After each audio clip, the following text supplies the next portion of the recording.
Sam Davis, Daryl Waters, thank you for joining me to talk about the original Broadway cast recording of New York, New York. And before we get started talking about some of the specifics about that, I've always looked at cast albums as souvenirs, the best souvenir that I can get for any Broadway show, better than a window card, better than a program when they used to have those, or a t-shirt or a coffee mug. And I'm wondering, what role do you see cast albums playing, not just for people who got to see a musical, but for the people who didn't? Well, I can say that for me, everything I know about musical theater and my whole love of shows and show music all came from the albums.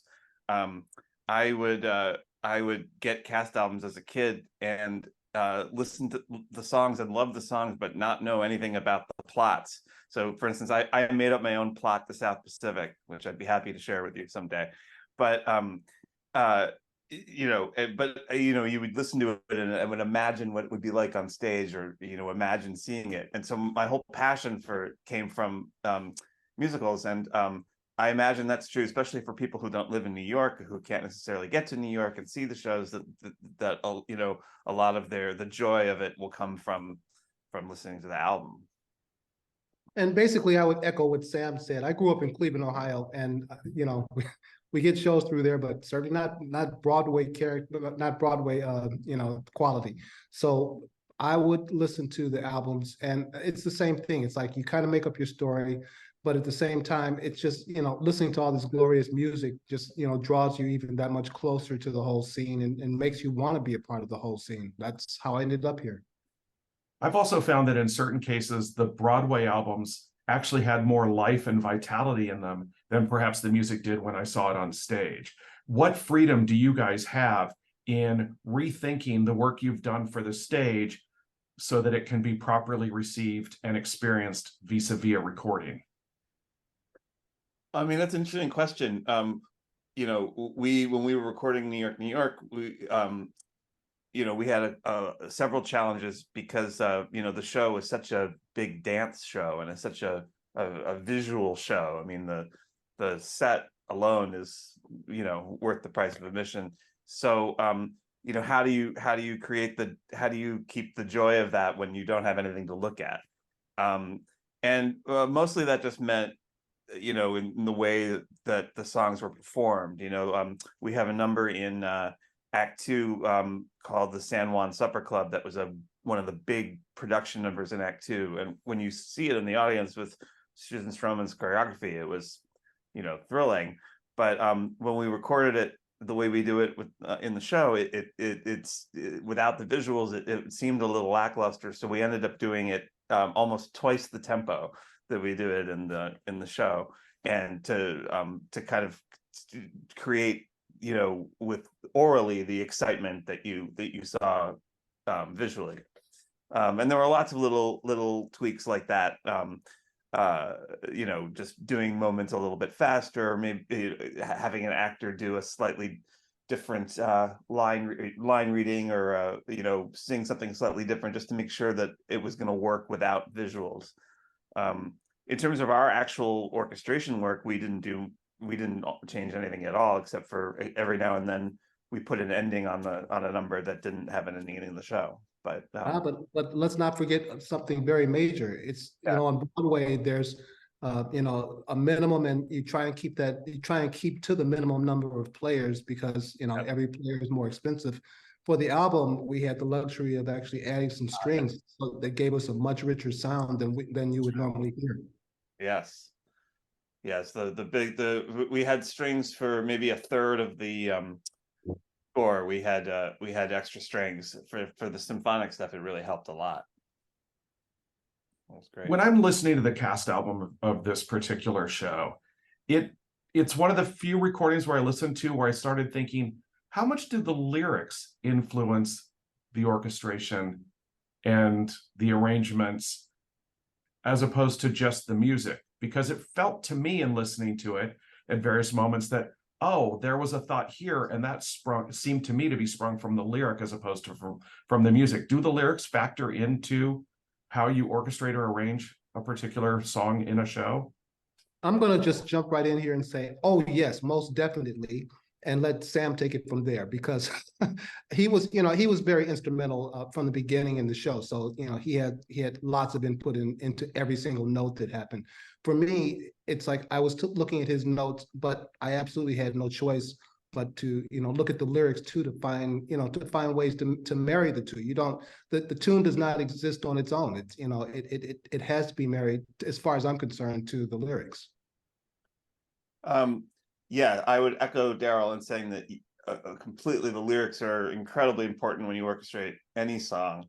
You want to be supporting them at all times, whether you're deliberately referring to something musically that's mentioned in the lyric, or if you're just providing more subtle support.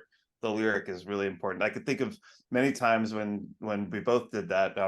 In New York, New York. In Act Two, the opening of Act Two is a song called "Along Comes Love," and there was a lyric about "You're on a carousel," and Daryl put a little fill in the orchestration, and then went that sounded like a carousel. So that was great. I could tell one quick thing. We had a song in the show called "Gold," right? That Lin-Manuel Miranda wrote lyrics for, and we were doing a workshop with just band, and we had the melody of that song that John Kander had written, but we didn't yet have the lyrics because Lin-Manuel's a busy guy doing a lot of other things. So we workshopped the number without lyrics, and Daryl did an arrangement that was excellent. But then when we finally got the lyrics, we had to completely redo the entire arrangement from scratch. The first arrangement was great, but we had to redo it completely because it didn't go with the new lyrics. So we had to retool it completely to make sure it was supporting the text. So yes, it's a long way of saying yes, the lyrics very, very important. Well, when you have good lyrics, it helps too, right? Yes. Yes. Oh yeah. Yeah, and Lynn's lyric when it arrived was fantastic. So what kind of mandate did the two of you get from Susan Stroman, John Kander, and Lin-Manuel Miranda? Well, we had great. I would say, Daryl, I hope you agree with me on this. I would say we had great freedom, but we also had very specific requirements that we had to meet, especially from Susan Stroman. She's one of the great old school choreographers who believes strongly that the music must at all times be supporting the visual and supporting the choreography. So we knew, like for the big dance numbers, we knew that the whole purpose of what Daryl was doing, what I was doing as the dance arranger, it was all to support her number. And but how we got there was left to our devices. So I found great freedom in that, knowing that eventually you're going to have, every kick that they do on stage is going to have to be supported in the orchestration somehow. So I would say the strictest collaborator was Stro in that regard. John and Lynn were great. They also gave us great freedom. One of the things I love about John Kander is that he's such a brilliant musician, but he never gives you direction, about eighth notes and F sharps and diminished chords. It's always thinking dramatically. So, when we were at the orchestra rehearsals and he would hear an orchestration, he would say, it needs to, he's angry in this moment. We need to hear more anger in the orchestration. And then we would figure out what instruments that meant. But so again, I'd say both Lynn and John, they knew what they wanted, but they gave us freedom to implement it. Yeah, it's really interesting.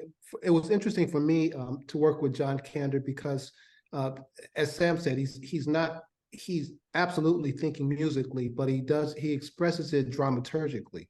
So exactly what Sam just said about the anger. I remember in one of the pieces, Music, Money, Love, there's a part where the guy is singing da da da da da, and I had the trumpet echo him, but John had said, it should be some irony in there. and so, I had to go back and it became da da da da da da, so that there was a little comment on what he was saying every time he said that. And those were the kind of, the kind of things that would happen throughout our whole rehearsal period. Is there an arc that you are each building in your work that takes us from, say, because that the song you just referenced is very early in the show. Is there an arc, the way a composer might build a musical, the way a composer might build an opera? Is there a journey that the music takes us on that is not just complementary to the book and to the action on stage, but also musically its own journey? Yeah, I mean, I would hope so. I've been working on the show for 4 years, and was very lucky to work with John and Stro at the very, very beginning of it as we were picking songs. And the tricky thing was that, the score is such a hodgepodge. We have classic Kander Ebb songs like New York, New York, and But the World Goes Round, and then we have lesser known Kander Ebb classics, like Marry Me. But then we also had these new songs that he was writing with Lin, and the danger would be that they would all sound like they were from different shows, which they are. So we have a song from Funny Lady, we have a song from the original movie, and we have a new song. And how do you make them all sound like they're from the same score? And so that was really my job to like make sure all the accompaniments connected somehow, or that be very careful when we introduce this theme, and does that theme pay off here. One thing that I tried to do was to whenever you hear the New York, New York theme, which is everybody knows it, and we're going to get it at the end of the show. So how do we thread teasing it? So you hear a little bit in the very beginning, and then you hear a little bit more of it here, and then you hear more later, but it's not the full song, or it has a variation on it, just kind of teasing the audience so that when we finally get to the famous song at the end of the show, you're really ready for it. And I have to say that the way that Sam has delivered that thread throughout the show is was absolutely incredible to me. That's when you talk about arc, it's threads are important. Threads are very important. For me, though, it was I wasn't as conscious on this show of building an arc as I have been on other shows, because what Sam had done was already taking us there. So all I had to do was like layer in my own part. I wasn't, sometimes I feel like I have to superimpose something on there that wasn't there. It was all there in this show. Are you both grateful, and I assume everybody involved with this musical grateful, that Robert De Niro didn't like the first song that Kander Ebb submitted for this movie? Yes. I have a quick little funny bit though, Easter egg. It's not unfortunately on the album, but if you saw the show, there's a scene in the show in Act 2 where the heroes visit the San Juan Supper Club, and it's run down, and they're playing terrible old stodgy music. So we had a piece of music that was the music they were playing in the club that was stodgy and old and terrible. That was the whole point. So that song was the original song. That was the original New York, New York song that Robert De Niro threw out. So that was a little in joke that probably 2 people in the audience got. But yes, yeah, John Kander and Robert De Niro.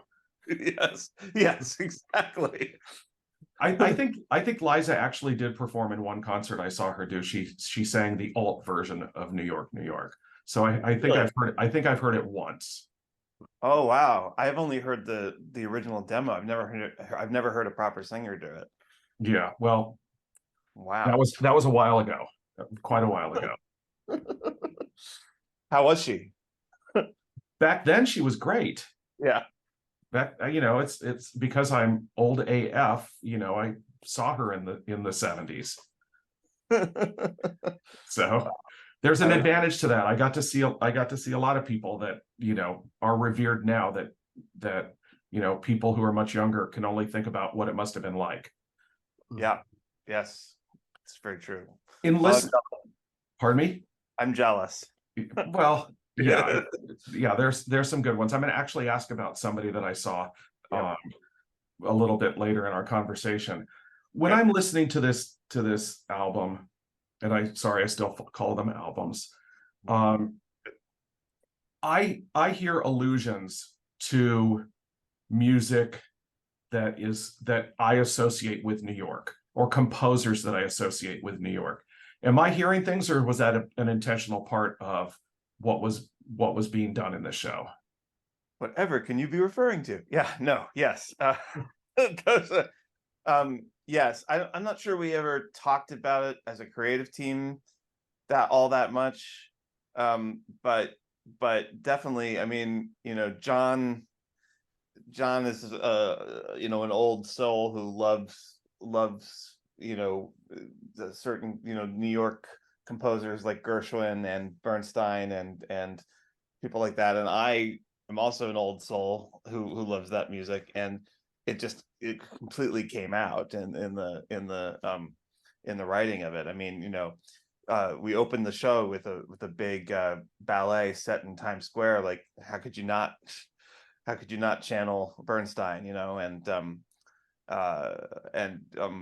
Gershwin and Vernon Duke and all the great New York composers.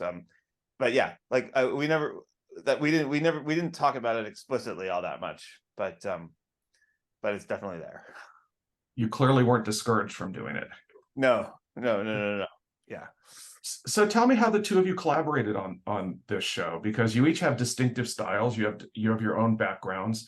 What made this collaboration the right thing for this show? Well, I'd never worked with Daryl before this, but I'd seen a bunch of his shows and was a huge fan. I knew he was a great orchestrator among, I think, many other skills. And I particularly loved the show Shuffle Along that he did all the orchestrations for, that made me think he'd be really great with Stro, working with dance. And I had arranged the whole score of New York, New York, but wasn't going to orchestrate the whole thing myself. That would be too much work. And also it was such a stylistic hodgepodge that there were definitely areas that were taking me out of my comfort zone as an orchestrator. So I thought it would be great if we could get someone else to do a lot of the orchestrations and bring their flavor to it. And Daryl was like the perfect person. And so that's what happened. I mean, it wasn't a 50-50 split. Daryl did probably 2/3 of the show orchestrations, and I'd laid out everything, the arrangements, and some of them it would, like the dance numbers especially, it was okay, here it is, you have to kind of orchestrate this pretty closely. But then on other numbers I would say, here's the sketch, but please bring your Daryl Watersness to this. And luckily he did. Yeah, that was cool working with Sam because we are like, obviously there's some common ground, but we complement each other very well. Yeah. I was absolutely astounded by the stuff that he was doing, especially all of the montage work on the CD is absolutely amazing. It's and you talk about that New York sound, all the New York composers, the New York orchestrators. It's all there.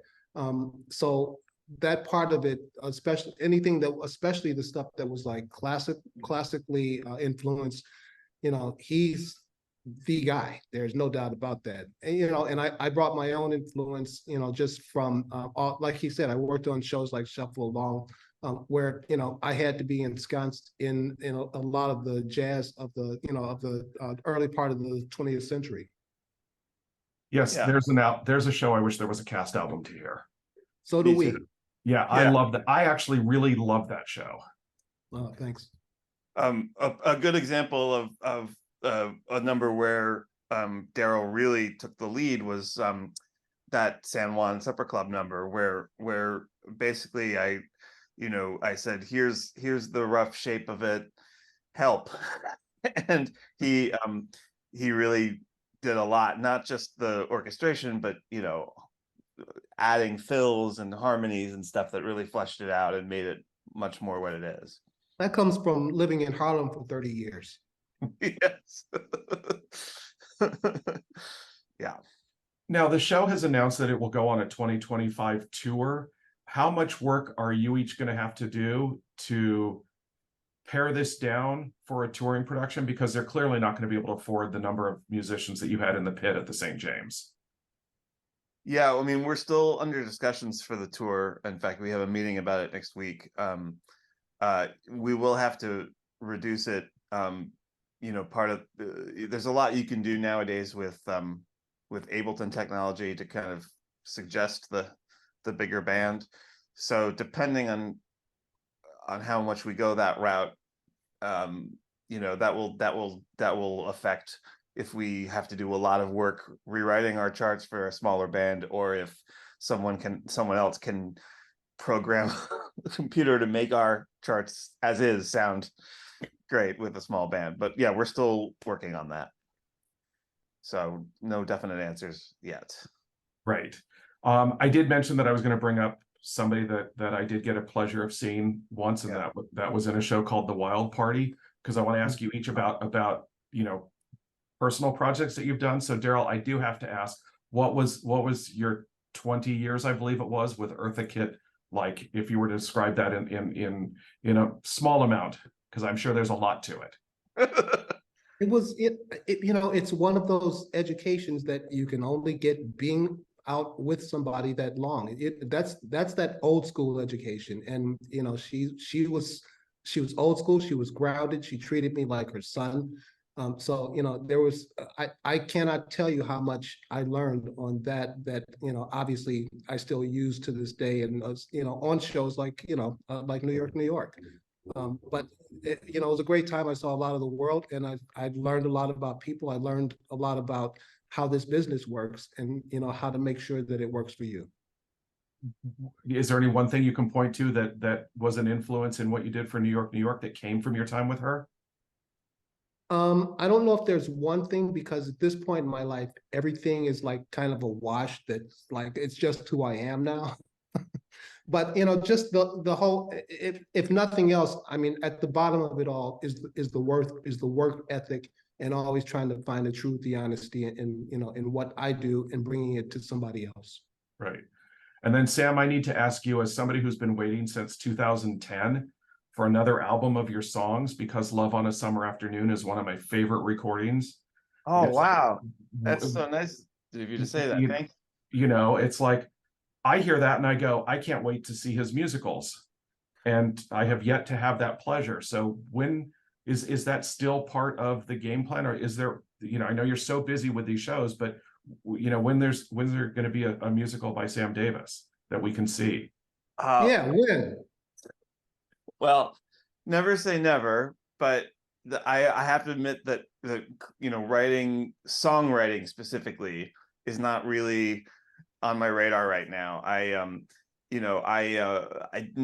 don't really have any songwriting collaborations that are taken off right now. But I am composing a lot. I'm scoring a play at the Goodman Theater this spring that I'm writing a whole bunch of a whole score for. And I'm writing, I've written a ballet. I'm writing, I scored the Lost Colony down in North Carolina, big symphonic score. It was a whole, so I'm doing more of that. I might be doing a film score soon. So I'm still composing, but it's more orchestral stuff, less songs. Well, the songs are quite good, so don't abandon them completely. Yeah. In 2016, I had the privilege of talking to John Kander, and I asked him about the wildly successful revivals that had been done of Cabaret, and the ongoing Never Going to Die revival of Chicago. And I asked him what other shows of his he would like to see revived, and he mentioned both The Rink and Steel Pier. And he said The Rink because he was moved by it and was very proud of it, and Steel Pier because it was a piece that really works and it touches me. If and when New York gets revived, what for each of you is the reason it should be revived and reconsidered? I would say I can definitely see, in my biased opinion, New York being revived often. Just because what lasts in theater is when pieces have something to say that is honest. And I think, once if a little time goes by and we forget arguing like which plot line we should have cut or which scene didn't work, or people will realize, oh, the show really does say something genuine about New York. Every scene, I think, and every song and every musical moment expresses all of our collective love and our kind of fantasy about what being in New York and arriving in New York from somewhere else, about what that means. And that was so completely heartfelt from me, I know for sure, but definitely from Daryl and from Stro and from Kander and Lin, and we all put it so fervently into the piece. I just feel like it's there waiting to be discovered, that truth of what we feel about the city and what it means to us. So I think there's a lot to unpack. And basically, I can just echo what Sam's saying, because it's, this is the the everyman story. It's at least for New York City, it's we all can relate to all these stories. So I'm disappointed more people didn't get a chance to see it this time. Next time, we'll just have to come on in there and take a look at it, because the storylines are real. The truth is real. Yeah. We started this conversation by discussing that a cast album is often the best souvenir that one can get for a show. So let's say it's 40, 50 years, we're long gone, and a future producer, director hears this original Broadway cast recording of New York, and it inspires them. What would you like them to realize most about that show that they didn't get to see, that they only get to experience vis-a-vis this recording? What would we like them most to know about the show? Well, one thing that may not be clear 50 years from now, but what I think is so unique now is how unusual it was for a show like New York to open in 2023. That in a just a couple years out of the pandemic, and in a time where everyone is scaling down, and so many shows have contemporary pop scores, that we were doing a show that was with a big budget, that had a huge set and fantastic lavish costumes and great choreography and a full orchestra with strings. That was kind of like it's like a defiant throwback in a way. I'm not sure, maybe in 50 years every show will be like that again, and so no one will think that that's but I would love people to know how brave that and unusual that was, that we did that. I'm a little more pessimistic than Sam. I think in 50 years, no shows will be like that, and these people are going to just be blown away by what they're hearing on the CD. Yeah. You think it'll all be holograms, like the ABBA experience or whatever it's called in England? Close enough. Yes. Yeah, it'll be conductors. To conduct a Broadway show will mean you show up and trigger the click track and go home, and or actually do it from home. Do it from home. That is the single most depressing thought I have heard in a while. Look, the nice thing is I won't live long enough for that to be my reality, I hope. But boy, that would be a horse of a different color, wouldn't it? Yeah.